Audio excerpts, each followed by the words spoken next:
Welcome, everyone. This is Glenda Dawson, and I have Sarah Garcia slash Moongirl with me, and we Hey. are the Paranormal Dolls. We have a phenomenal guest today, David Oman, and he's going to tell us all about his paranormal experiences. Um, and I'm just going to turn it over. Hi, David. How are you? Hi, girls. Fine. How are you? I'm a Good. lady, yes. So, tell us all about you. Tell you all about me. Well, He's a uh, Leo. He can keep on talking about himself. gee, that's a pretty open-ended question there. Tell us all about you. Well, for the audience, I'll tell them about my experiences over the past 25 years now.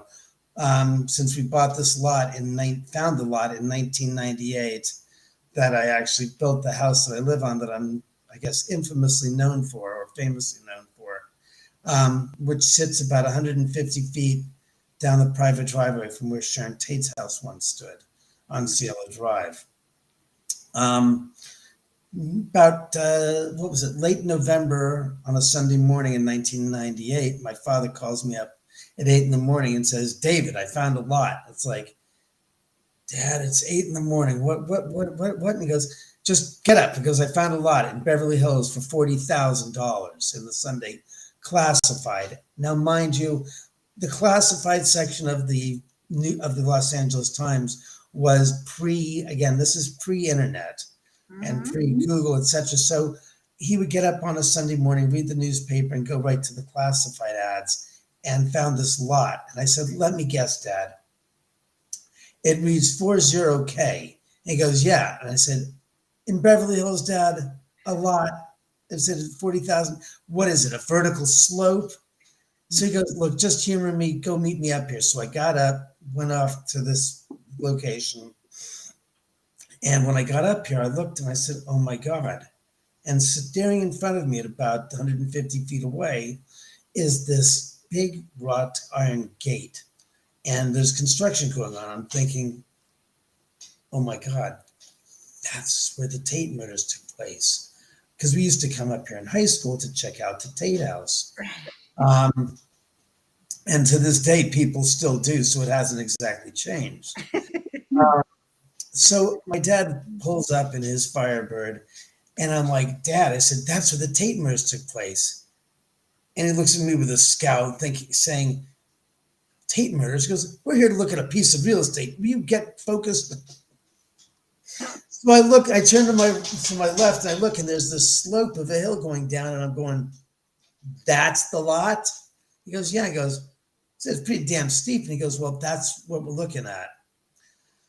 So basically, a couple of months later, we ended up buying the lot, and we started building the house about a year later, because we had to go through the city building and planning. And during construction, I started feeling stuff around the house. That feeling that, when you feel like somebody's going to come up behind you and they're creeping up behind you, going to go boo, and you go, oh yeah, all right, I got you. I felt your presence coming up. That was the way it was here, except there was no one behind me. And it happened so many times when we started construction, because we started from we built the house on a slope of hill. You built the first floor here, then you build the second floor, and then you build it up to street level. Right. And during construction, it was uncanny that a number of times I can remember just drop of ad going, oh yeah, I remember that. Stuff happening and stuff. And what was weird was the laborers would say to me, hey, David, were you here last night or yesterday after we finished and moved some of the tools around? And I'm going, what? Why would I come back and play? I said, no. I said, I'm not playing pranks on you guys. Well, the air hammer was on the third floor last night when we left. And for some reason, we find it on the second floor in a room that we haven't been working in. And I'm going, no. I said, I'm not that type of a person. So, after we finished, right before we were finished, I assembled all the laborers. There were 5 of them. And they were all from El Salvador and Central America. And I said, look, guys, we're about to finish up on the rough construction. We're now going to go to the finishing stages. And for the most part, you guys are going to be let go. And I said, everybody else, well, the people who are now going to do the finishing part of the construction are going to do that, and you guys are gone. He said, but let me ask you, have any of you guys in the past 3 years had any weird experiences during construction? One of the guys raises his hand and says, "Sí." And I said, "Yeah, tell me about it." And he tells me in Spanish that about a year ago, in the middle of summer, he's down on the third floor, which is the bottom floor from the stairs, from the top floor. Mm-hmm. And it's about 5 o'clock. It's July, and it's pretty stinking hot. And he goes and he's working. He's getting his bags packed. It's like 6 o'clock, correction. And he says, all of a sudden, he hears voices and footsteps echoing down the stairwell into the third level. Mm-hmm. Now, here's the layout of the house. You have the top floor, which is all pretty much open. Right. It goes out to a balcony on the left side and the right side, and in the middle is an 8 foot by 8 foot across by 8 foot deep by, God, it's have to say it's about 40 feet down corridor, in which there is a wrought iron spiral staircase that goes from the first floor down to the second floor and then down to the third floor. So you've got this large cavernous, I guess you'd say, stairwell. Mm-hmm. And there's no entrance at the bottom. It's all open. It's a 12-foot high ceiling on the bottom floor, and it opens right from that landing into the room. And he says, I'm hearing these voices and footsteps, and I hear him coming from the top floor. And I said, Senor Paul, Senor David, está usted? So he comes upstairs, he goes looking around, nothing. He goes outside onto the driveway. He looks and he says, the whole place is empty. There's not a car in sight. And I said, yeah, I mean, I've been here at 6:30 in the evening in the summertime to see how the construction's going. And the place is dead empty. No one's here. And it's very, very light. It doesn't get dark in this area until like 8 o'clock at that time of the year. Right. So he goes, yeah. He goes, I didn't understand it. So I go back downstairs and I start working again, getting my stuff, ready to go. And 5 minutes later, voices and footsteps again coming from the top floor. So he comes upstairs with a hammer. He goes to the entire top floor. He says nothing. He goes to the second floor, nothing. He says, that's it. I've had it. I'm going. So he goes downstairs to the third floor, packing his bags up. All of a sudden, he starts hearing the sounds of footsteps hitting the hardwood treads that are on the staircase, going down the staircase. And he said they're getting louder and louder. Oh. And he knows the sound is very familiar to him. He says it sounds like leather-soled shoes hitting the treads. And he says, I don't know what the hell's doing. So I took my butt in the other room, and I'm sitting there about 12 feet away from the landing. And I said, it got so loud, it got to the bottom of the landing, it just stopped. So I assumed that they had gotten to the bottom of the stairs. So I come rushing out, and I'm like 5 feet away from the bottom of the landing. He goes, but there's nothing there. And he says, then it happens. I said, what do you mean it happens? He goes, this band of ice, cold, like he describes it like an ice cube that's like 2 inches wide, comes whizzing across slowly across the back of his neck, above his shoulder blades, below his hairline, right in that area, the nape of the neck that's exposed. He says it's dragging across. He goes, all of a sudden, he says, my body got stiff. And he goes, the hairs on my body, all of my hairs on my body stood straight up. And he goes, a dos míos, ya me boy. Spanish, for those who don't know it, it means, oh my God, I'm leaving. Right. He didn't come back for 6 weeks. Oh, poor thing. During that time, I'm waiting for him because he's the guy that's doing the tiles in the master bath. He's been doing the tile work throughout the entire house. Right. And the last room he has to do is the master bathroom. And in the master bathroom, we went with natural stone. So it was really important for him to do it because he knew what he was doing and how to get it, how to arrange the natural stones in a way that were supposed to be. Because as I later found out, well, I'll just go to the rest of the story. So after the third week of him not being there and showing up, I said to the guys, I said, where is he? Oh, he's in San Salvador taking care of his sick mom. And I said, I'm too goddamn impatient. I said, that's it. I got to do it myself. I don't care. I've watched him. I said, you take the stone, the tile, you take the trowel, you dip it in the grout, you put it there and you slap it on there and you pop it on down there. You put the little plastic dividers in between the spacers. Big deal. Let's just say that is a load of crap. The guy had been doing it for 10 years. He could do it blindfolded. I start doing it, and I start to realize that you really got to make sure you measure the amount of sticky stuff of cement you put down there. You push them down, and it's like, I could feel it's like not sitting right. I had to pick it up. It's like, oh, no, it didn't spread over here. I'm going, oh, God, this is... Make a long story short, as it's done, after it's done, some of the tiles are a little taller than the other. Some are spaced a little differently than the others. And then I found out that natural stone, unlike man-made tiles, which are uniform, have natural veins going through them. And you're supposed to take them out of the box and arrange them in the pattern that is naturally cut from the stone, so you can get the pattern going. All right, here's one stone goes to this, the next one goes, oh, that's what you, like a jigsaw puzzle. No. The pattern's like, one's here, then the other one's going, this one's like going, what the hell did you do? So when he looked at it, he goes, yeah, this is a pretty shitty job. He goes, I knew you did it, didn't you? It's like, he goes, yeah, it's bad. I said, what can we do? He goes, nothing. He goes, that's it. It's done. Your father doesn't want to spend money to buy new stone and redo the entire math. So to this day, people don't believe the story. It's like, come here. Look at this tile work in the master bathroom. You think the crown jewel of the bathrooms of the entire house, I would put myself in a position to say, I want to make this story seem legit? No, it's legit. And so after I moved in, we started having stuff happen. Mm-hmm. My Rhodesian Ridgeback started barking at the front door, unannounced. And I say, all right, there's somebody there. Nothing. We would be at the dining room table having dinner, and we'd hear a knock, knock. The dog would start barking hysterically and go right up to the door. Open the door, my friends would, and there'd be no one there. And the thing about Ridgebacks, the reason why I got the Ridgeback and fell in love with them, besides the fact that they're a great-looking hound, their tendency by nature is not to bark just randomly. You know, the yappity yap. These are the antithesis of your yappity yappity dog.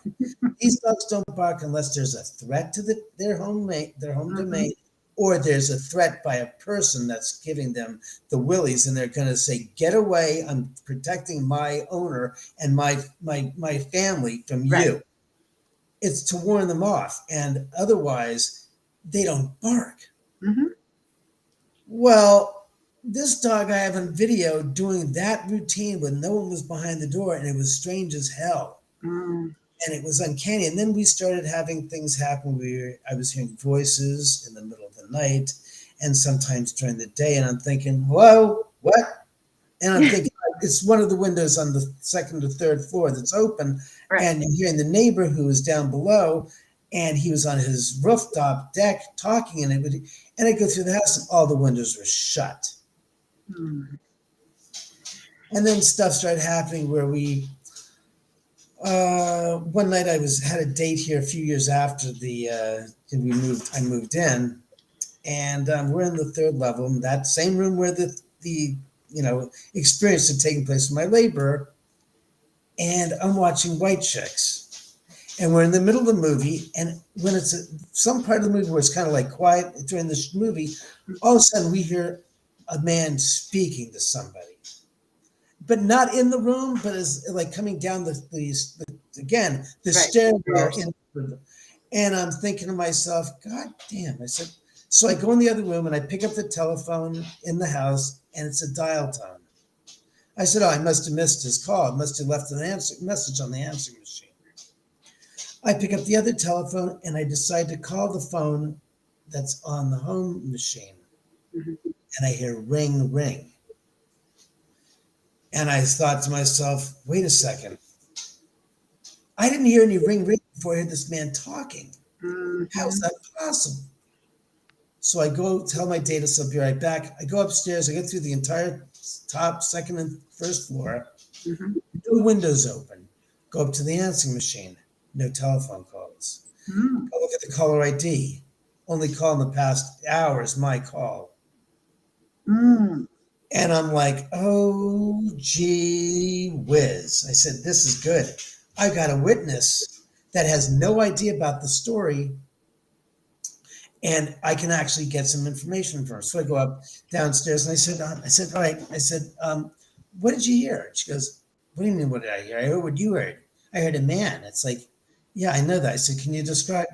And she's trying, like, what do you mean describe? I said, Caucasian, African American, what, Southern accent, Northern, what, New York? What? And she goes, all right, I'll play your game. And I'm like,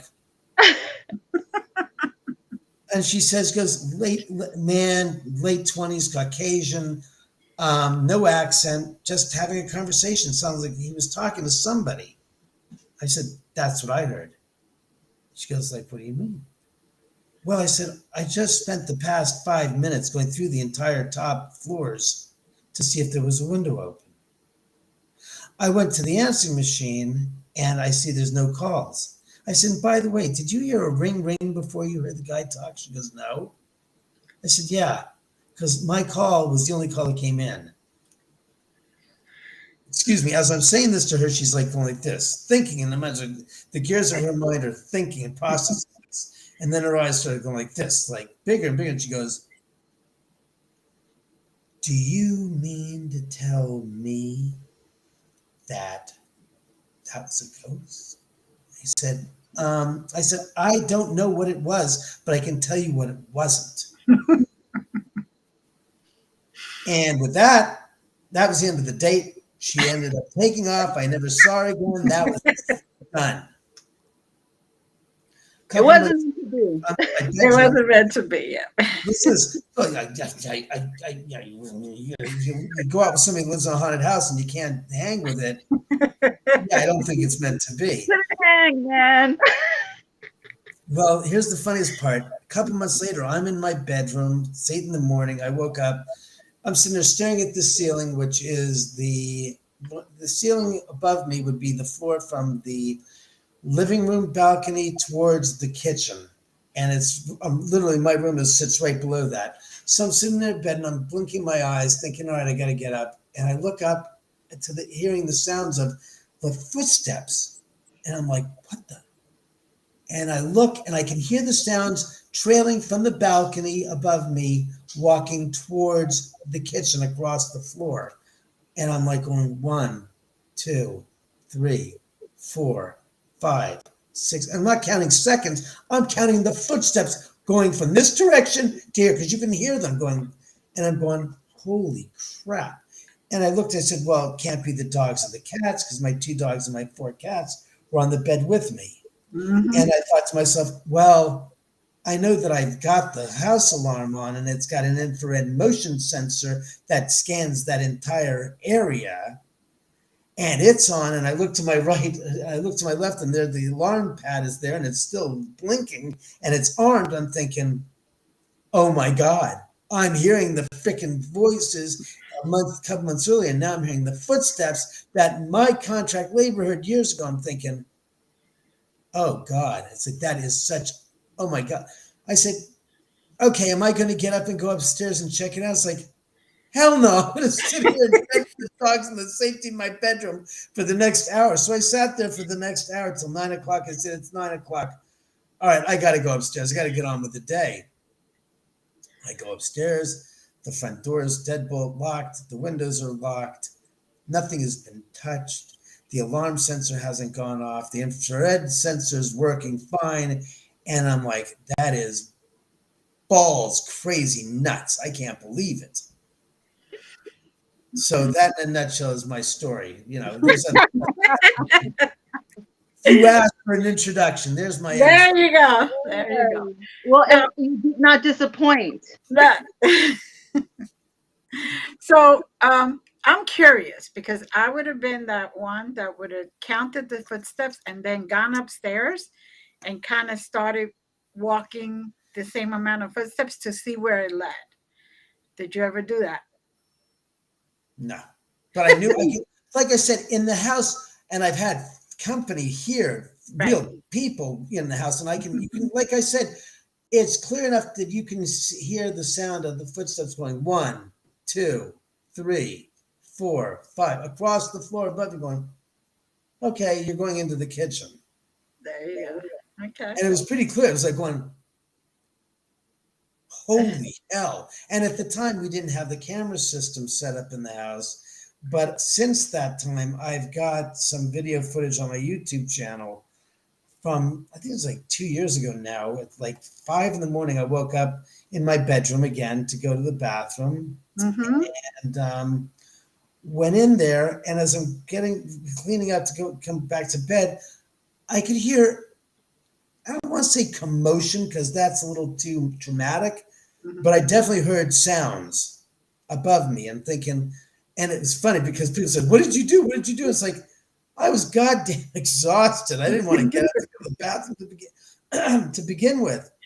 But the fact that I did, and when I'm sitting there and I'm hearing, I looked up and I'm thinking, what the hell is going on up there? And I said, oh God, they're having a freaking party. It's like, great. I said, I'm going back to bed. And I went back to bed. I then reviewed the footage. And there's an hour-long video of that whole floor from all these different camera angles. And you hear conversations. You hear objects being moved and being like dropped, but nothing physically is happening. It's not like a physical, like a box or the book's getting knocked over. Right. But you're hearing this whole sense of just different sounds and stuff. I'm going, what the fuck?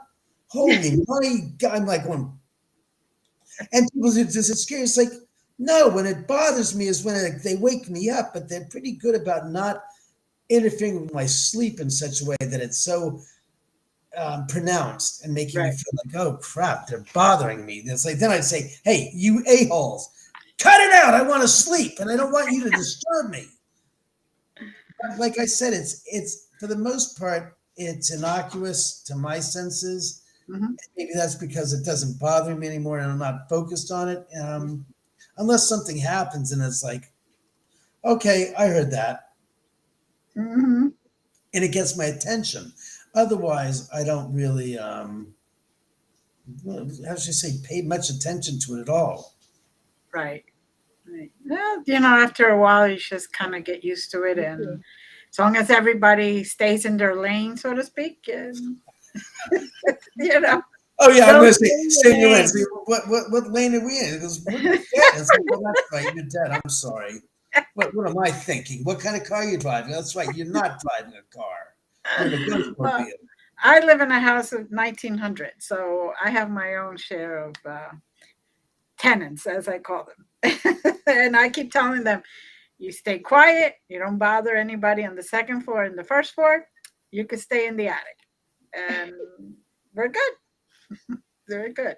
So I've tried that type of in a similar way, but I say to them, I said, I don't care where you guys go and hang out. That doesn't matter. I said, just be respectful. I said, if somebody's not being respectful towards you, I would take it the same way personally that I would take it whether I was dead or alive. It's an irritation. It's a source of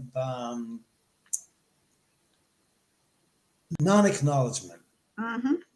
And I know from maybe that's why the spirits I can relate to them and they can relate to me, is that when I was ignored, I took offense to it by some of these, by my family members. They would say, oh, just ignore him. It's like, really?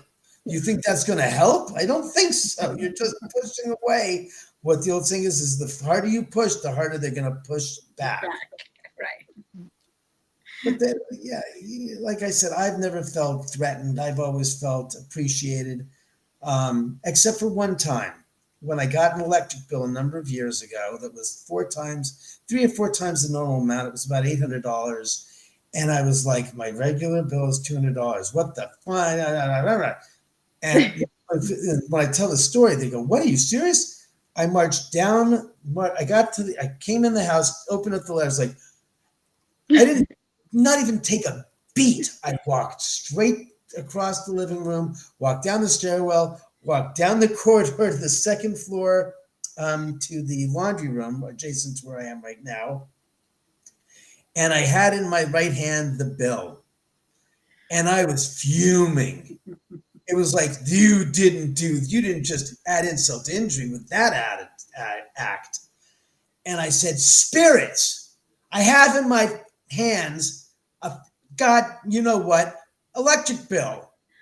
It's 3 times the amount that I usually pay. I said, I don't know who the hell you think you are.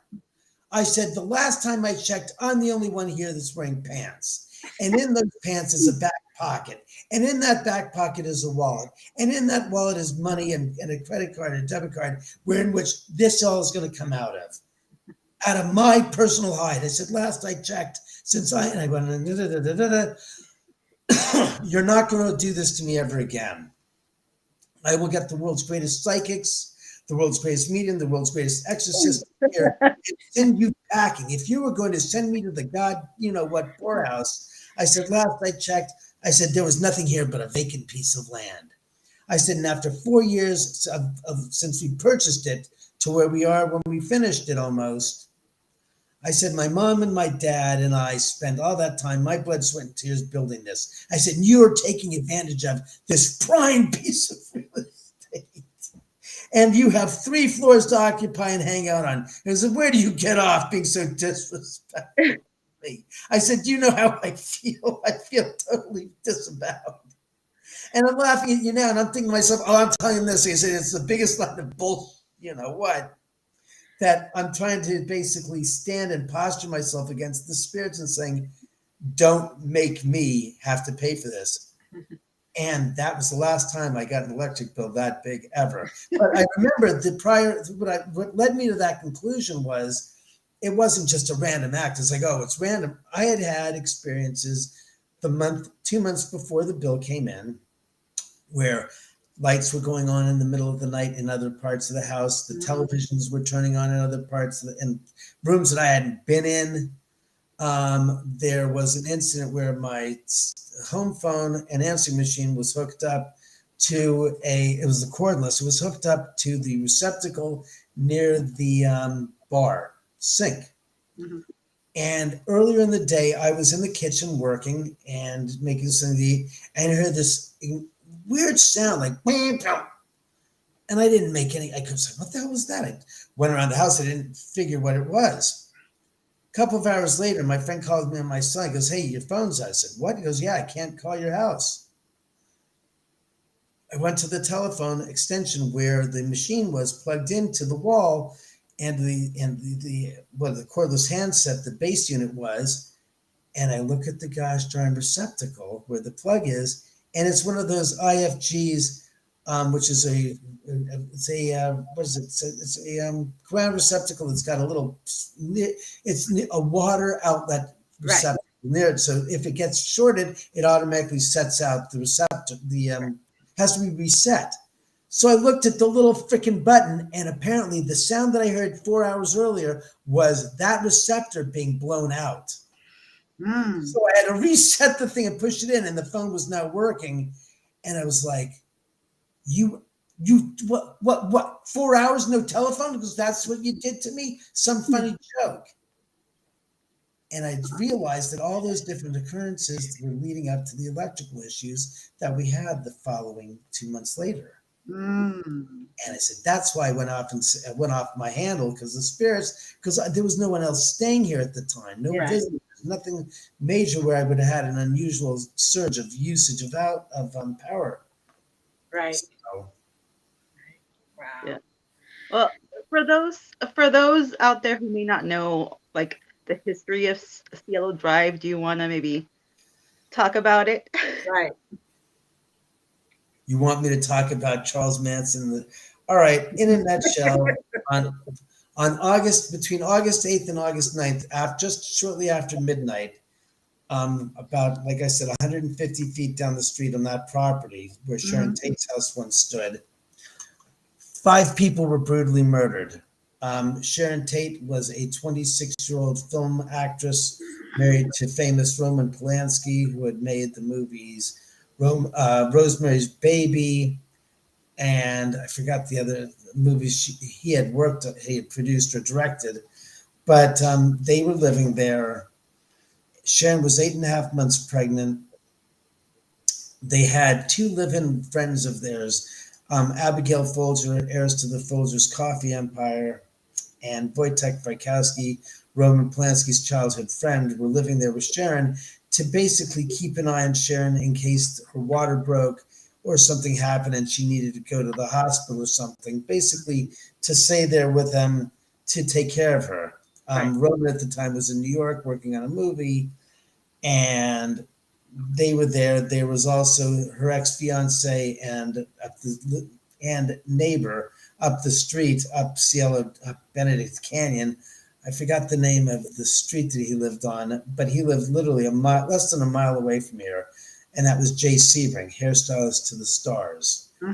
And besides the 4 people that were there in the house, there was a 5th person named Stephen Parent, who was an 18-year-old high school student who just graduated, who was visiting the caretaker, William Garrettson, in the guest house.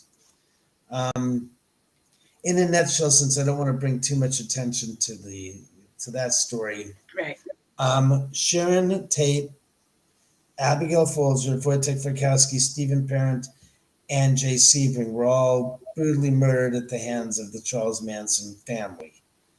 And if you guys want to do research on it, be my guest. But I really don't want to get further into it because it's not my forte.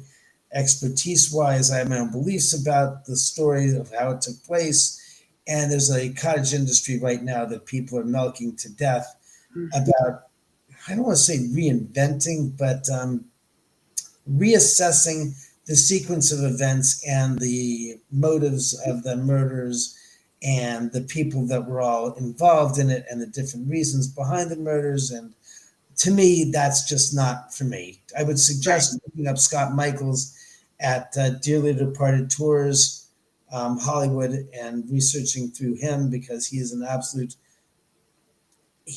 encyclopedia of death, pretty much, of celebrities. He knows where the bodies are buried, how they became bodies, and what the circumstances therein of. So look up Scott Michaels. He's a good friend of mine, and he's absolutely a fabulous human being to talk to and to listen to on his channel as well. Now you have a book, right? Well, Let's see that book. There we go. Yes. This is the book. Tell us about the book. Well, the book's basically my attempt to set the record straight about my story. Since I've been on bunches of television shows, Ghost Hunters, My Ghost Story, Paranormal Witness, and Ghost Adventures. And the thing I've noticed about those shows are, it's true, the TV is entertainment. It is not, it used to be educational. It's a lot more entertainment based. But after doing the 8 television shows in the US and a few across the globe, I got tired of watching my story become dramatized, and some of the facts were correct, except in the portrayal of the facts, in some cases the timeline was skewed. Meaning, in one show, My Ghost Story, you watch the episode and my friend's all sitting and goes, "God, that all happened in the first 2 weeks you lived there?" I said, no. I said, no, this isn't the Amityville Horror Story. I said, those incidents took place over the course of 4 years. I said, they said, what? And I said, yeah. I said, that happened in 2002. That happened in 2005. And they're going, what? I said, yeah. He goes, well, the way it seems like you moved in, all this stuff started happening. I said, I didn't make the movie until 2005. I said, what do you start making it until then? I said, these people weren't even in my life in 2002 when I moved in. So I basically, and of course, with Ghost Adventures, with what Zach said about the house being built on native ceremonial burial grounds, which is the biggest crock of poop that ever hit the fans. And I said, I'm defending myself to people who are telling me what he said.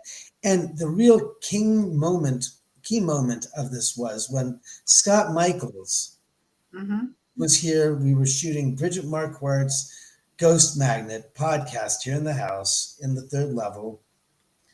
And Scott started going on about, well, you know, Benedict Canyon was all Native American ceremonial burial grounds.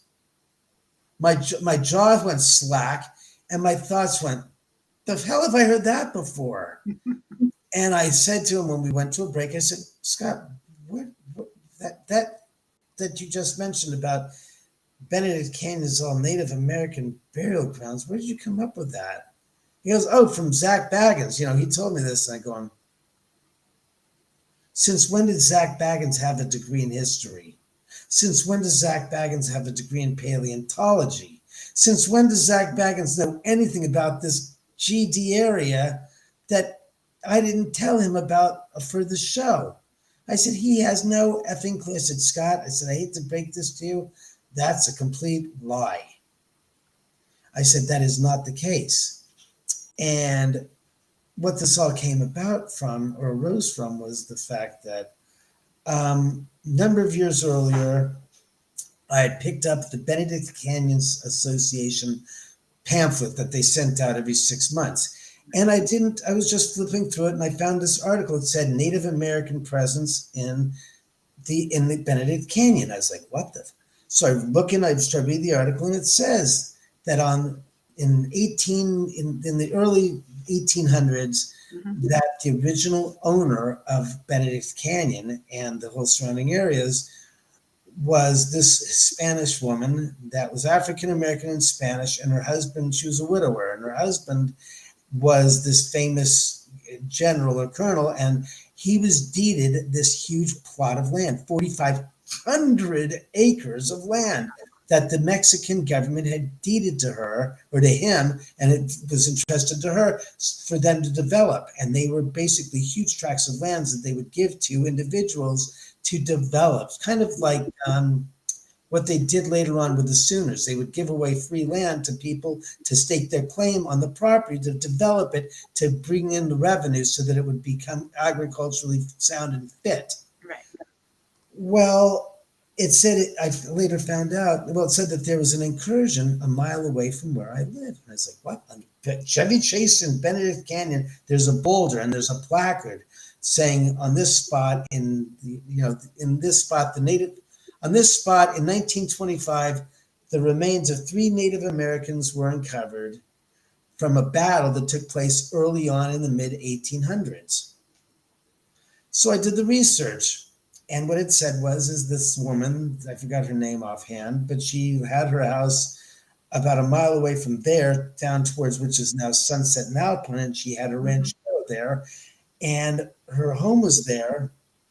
And the Native Americans that were the Tongva tribesmen, which were pushed back into the canyons, and their properties and their lands were all basically turned into walnut groves and other agricultural developments. They would have and make incursionary raids on her pueblo down there, on her little villa, and steal chickens and goats and generally harass them.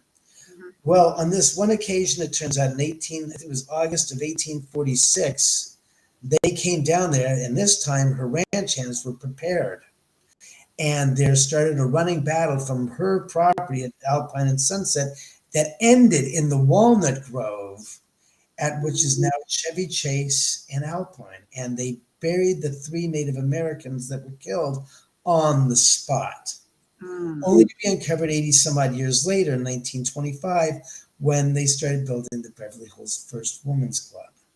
And that location is literally less than a mile as the crow flies from where my house is and where Sharon's house stood. And what's interesting is the geography of where Sharon's house stood is that it's on the top of the mountain. It's not on the top of the mountain, but it's just below the top of the mountain. But it's a large plateau, a flat pad of land that looks straight down on the canyon. So, since the Native Americans were basically forced up into the canyons, this plot of land was very, very useful as being able to sight and see the incursionary forces coming up the canyons. Right. Well, as it turns out, when the house was when we were building this house, that house was under construction as well. And I used to walk down there, and the owner then, Mr. Weintraub, was trying to sell the house, and he brought my father and I onto the property, trying to sell us that, developed property now. Sharon's house was torn down. And every time I walked on that land, it was just like, got this just like, woo, wow, just a vibe, just like intenseness. And my friends that used to come over in 2002 that were gifted used to say, God, DAM, we feel Native American energies in this. And I'm thinking, what? Later on, a few years later, I read the article, and it's like, I didn't realize that the Native American history of this area, which predates the development of the area in 1870, was just thick, rich with history. And that's going back to the story of the book. I wanted to incorporate that history into my story to explain why there's so much energy in the area and the stories of what's going on in my house without a lot of a bias or a hyperbolic type of a taint about, oh, there's demons, there's devils, they're all. I hate that crap. It just turns me off to the paranormal going, really? I've lived here for 22 years now, or 21 years now. And I got to tell you, it ain't all that you see in television and movies. And I've been to Gettysburg, and I've been all around to the, what's his face, up to San Jose years ago, like 20 some odd years plus, closer to 30 years ago, up to that place, the Winchester Mystery House, before it turned into a haunted this and that. And I got news for you. It ain't haunted. as sure as I'm talking to you, I walk through that place, I'm thinking, all right, come on, spirits, where are you? Come on. And this is before Ghost Hunters and all these TV shows were even a dream in anyone's head. And I'm just going to say, I'm curious, come on, spirits, where are you? And it's like, and I'm gifted enough to know that you can feel spirits. It was pretty neutral and blasé, and it was interesting, and the architecture was curious. And it was kind of like, what the hell is, you walk into a room, it's like, wait, this corridor goes to what? Which is funny, because when Mr. Alvin Weintraub showed us that property, it had striking similarities to the Mystery House. And I kid you not, the house was just like a pink elephant, meaning, what did you do? Who was the architect? There was literally an alcove that was like a hallway that went and it turned around till it got to zip. And I said, okay, what am I missing here? I just spent 5 feet here, 10 feet here, 6 feet here, and then turned the corner and there's nothing. I said, there's not a closet. I said, what is the functional purpose of this? I said, it don't make no sense. Right. So, but like I said, it's interesting to experience because I've been in this house now 21 years and I've seen a change in the dynamic of the energies to the point where in some places we would feel a wishy-washy feeling like you're rocking back and forth in a boat. And that used to be all the time. And nowadays it's an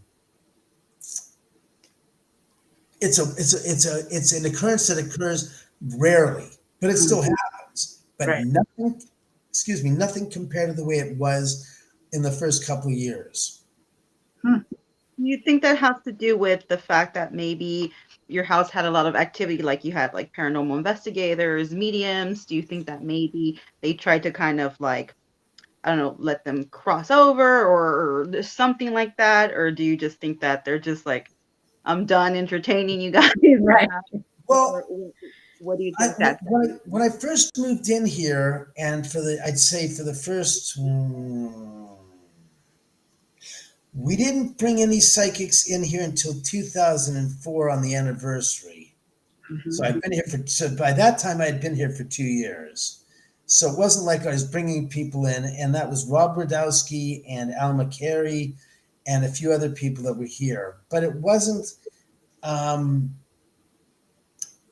it was still prevalent then. And here's the other thing. It more or less might be that I have become completely in tune with it and completely copacetic with it, so I don't notice it as much. Right. People that come in at the first time for their first experience, they still feel it. So that might be it. As far as people bringing, Marianne Winkowski, the real life ghost whisperer, Lisa Williams has been here in 2006. And I'm trying to think of lots of other different psychics, Chris Fleming. But Winkowski and Lisa Williams both said the same thing. They said that the house is like a giant ghost flop house. There's nothing we can do to stop that from happening. It's beyond our control. And to be honest with you, there's nothing to do. They're just coming in, they're coming out. There's some resident spirits that hang around here. And I'm like going, okay, so in a nutshell, there's not a hell of a lot I can do. It's like, basically, no. And nothing, anybody says otherwise can talk a wicked game, but they're not going to have much effect because this is like a hotel and there's a revolving door, is what Marianne says. She goes, you have a revolving door at your front door. I'm going, she goes, yeah, there's people coming in. There, people going, forget it. It's nothing's, nothing bad has ever happened. I will say this, though, that people that aren't, as you said earlier, before we started the show, those who stay are meant to stay. Those who go away are meant to stay away. Right. And that's how it really is. It's almost, in my estimation, it's a great barometer and a filter. Yeah. And that's how that's how I feel about it. That's how I interpret it and how I deal with it. And when people are like, I gotta go, it's like, fine, go.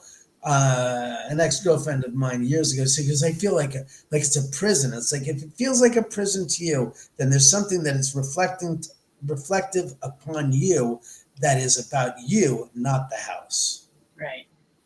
I had a similar conversation with somebody the other day. I'm like, when ghosts attack people or, hurt them, if you want to say that, I always think, like, is it because they don't like them? There's something about them that they don't like, because you could be in a group where you're investigating and no one else feels something negative. No one else gets hurt or whatever. So I'm like, is it something about you maybe?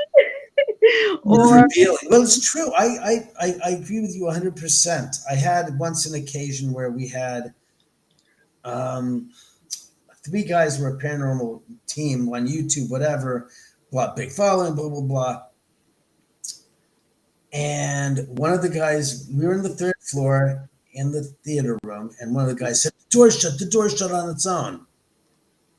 And they knew, they were told, they were told that there were 2 cameras in that room and in all the parts of the house. And I watched the footage.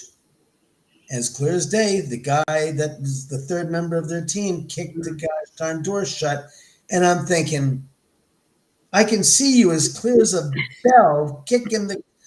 So I brought the other 2 members of the team, and I said, by the way, I want to show you something. I said, you're about the door. I said, that's bull. He goes, what do you mean? I said, your gosh darn 3rd member was the reason why the door. Showed him the footage. I don't know if it was disbelief or disregard or they were all in on it. Right. Because I just realized, it's like, the reason why the 2 didn't say anything is because they're involved in the same practice of, well, nothing's happened. Let's make it happen. Let's, create some stir and a buzz that's, and it just dawns on me. That's why they were so not reticent against it, but upset. Felt that I was accusing them of something that was false. And it's like, but it's on the gosh darn video. You can see the gosh darn guy's foot, move, Come and then on. the door shuts. But that's the thing that I've noticed. I just realized that some people, and I'm surprised that the spirits didn't, basically said, you're out of here before that takes place, because as I've said to people before, why would I fake anything for ratings if in fact that which is credibility can never be regained once it's lost? Very true. And that's why I don't play that game of ever trying to, as you say, I don't like to do that, because that's bull. And bull is just, anybody can create something that's fake and salacious, but once you're found out to be a fraud, you're done. There's no, cross. Not going back. 100%. No. And so that's why I said I've got the cameras, and people said, have there been occasions where you've had something happen and you can verify that it's not related to the paranormal? And I said, yes, it's happened before. And I said, one interesting situation was, there was a group group of friends of mine were on the third floor in the guest bedroom. Mm-hmm. And I was upstairs talking to one of their friends, getting something to drink, a soda out of the bar. And I was cracking up, and I pounded my hand on top of the counter. And it's the top floor to the third floor, there's a space in between. So I'm not thinking anything. About 10 seconds later, I hear the scream from the bottom of the floor saying, oh my God, we heard something. So I can write down, what is it? We heard a bang, a tap from the closet. So I went up and I said, let's watch the footage. So sure enough, you heard tap. I said, wait a second. Let's see what the other cameras in the rest of the house are to see if we can isolate where there's a possible transfer of sound. Right.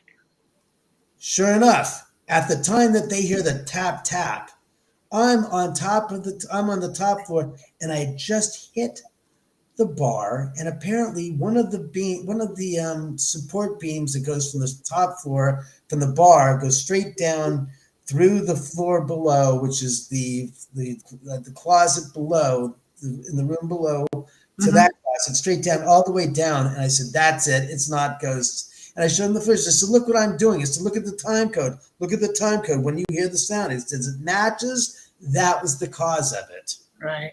Mm-hmm. Because there's no point in faking anything, because once you've done it, you can't. And, as far as people's reaction, you can't control that.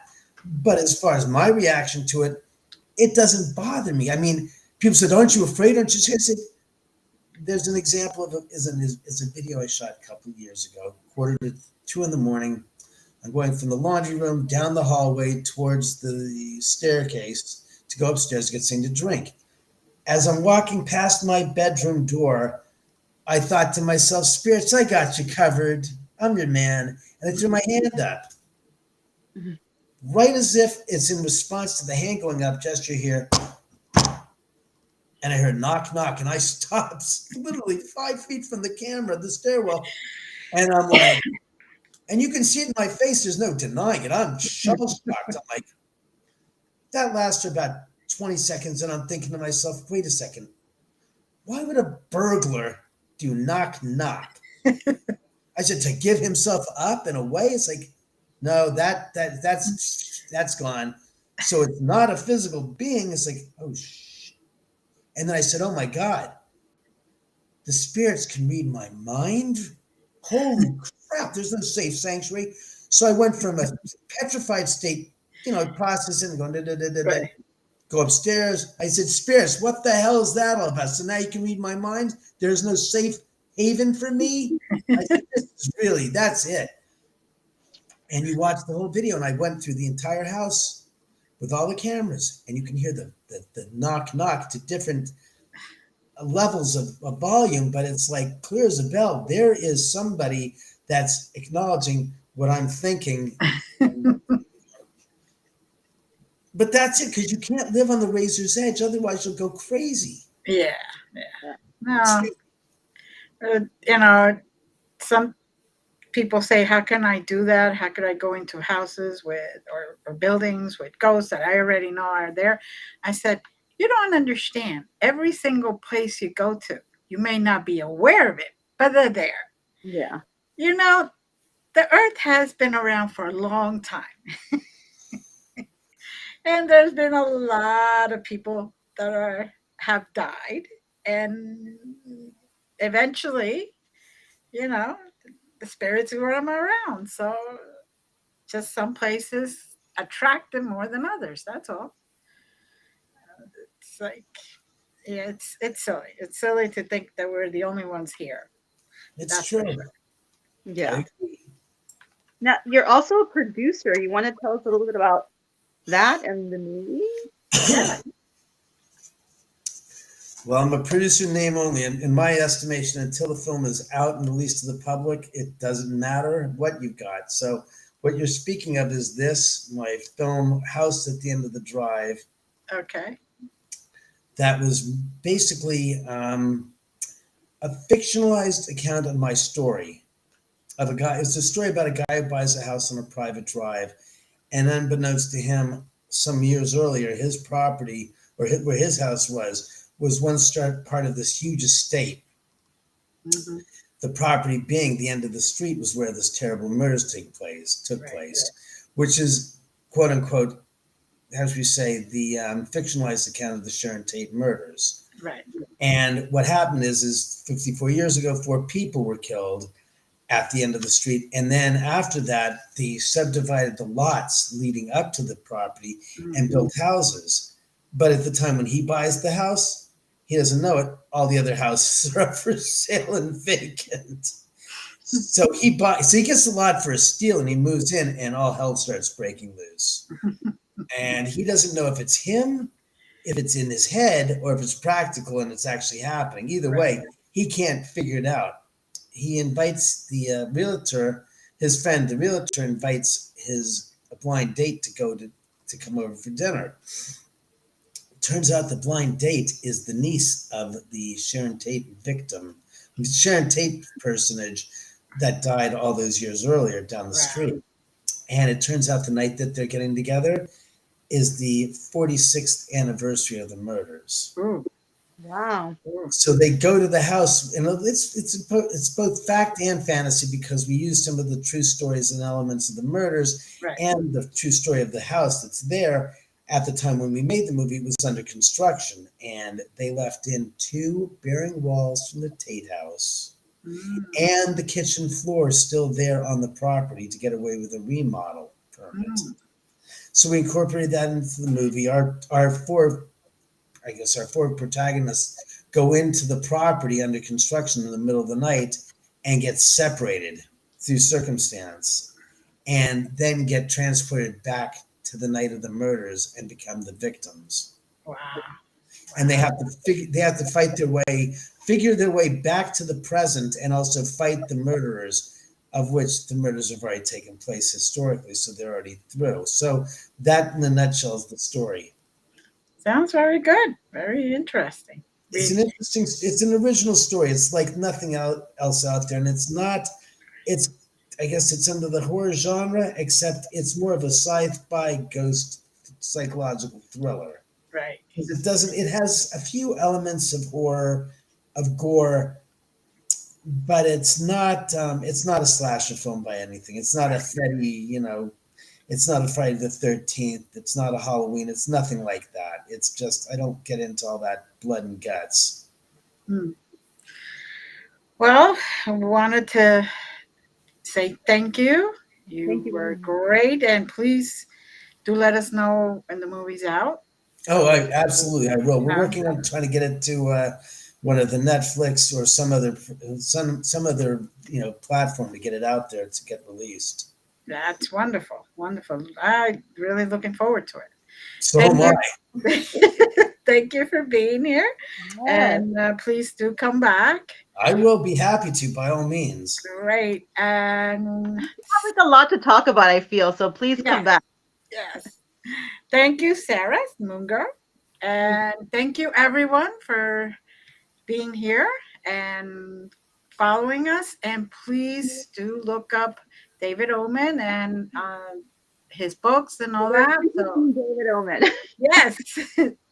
All right. Yeah. Thank you. There he is.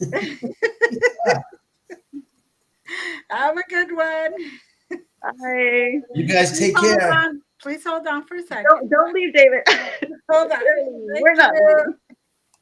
leaving.